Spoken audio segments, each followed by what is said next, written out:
तो आ चुके हैं एक और धमाकेदार फिल्म के बारे में आपको बताने के लिए। नमस्कार दोस्तों, मेरा नाम देख रहे हैं भोजपुरी चैंपियन सागर।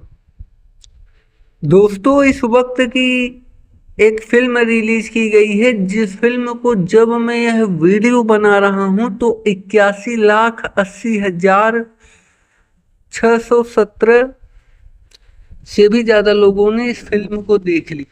जी हाँ दोस्तों, देखने वालों की संख्या काफी ज्यादा है।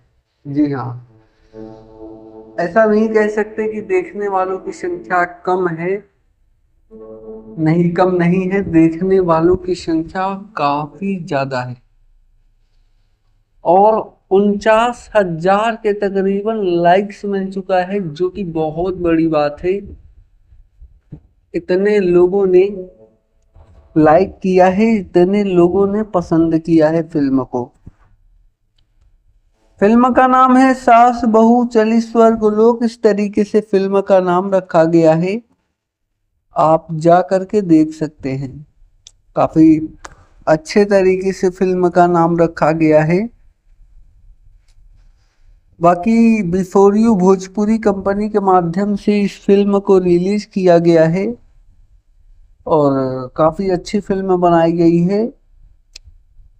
बहुत सारे चीजें निकल कर आ रही हैं, आप लोग देख ही रहे होंगे। और वीडियो पसंद आई हो तो वीडियो को लाइक करिएगा।